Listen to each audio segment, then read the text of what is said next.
کہ صوبے میں گندم کے سٹاک کی کوئی کمی نہیں ہے. مسئلہ جو اس وقت بنا ہے سارا ریٹ کا بنا ہے. ہم 1300 روپے کا آج تک مارکیٹ میں 20 کلو کا تھیلا دے رہے ہیں، جو کہ مارکیٹ میں اس وقت 2700 2800 3000 روپے تک چلا گیا تھا، اور ہم دے رہے ہیں 1300 روپے کا. حکومت خیبر پختونخوا 35 ارب روپے سبسڈی دے رہی ہے اپنے لوگوں کو سستا آٹا مہیا کرنے کے لیے، کہ ہم کل تک 5000 ٹن ڈیلی کی ریلیز کر رہے تھے.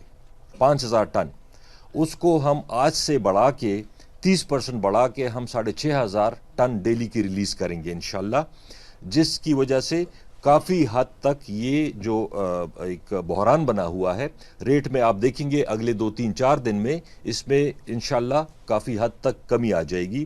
کچھ ویڈیوز آئی ہیں کہ جی افغانستان آٹا سمگل ہو رہا ہے.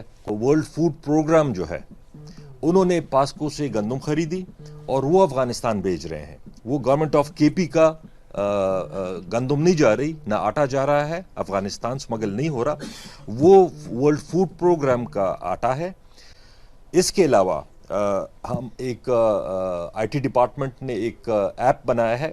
جتنے بھی ڈیلرز ہیں وہ اس ایپ میں رجسٹر ہوں گے. ان کے پاس اگر 50 بیگز آتے ہیں یا 100 بیگ آتے ہیں دن کا، جب تک وہ پوری اس کی ڈیٹیل نہیں دیتے، شناختی کارڈ ساتھ میں ٹیلی فون نمبر ساتھ میں اس کا نام، اگر 50 اس کے پاس رولے ہیں یا بیگز ہیں، وہ اگر 50 بندوں کو دے گا تو وہ یہ ڈیٹیل اس ایپ میں انٹر کرے گا. اگر وہ انٹر نہیں کرے گا جس دن، اگلے دن سے اس کا کوٹا بند ہو جائے گا.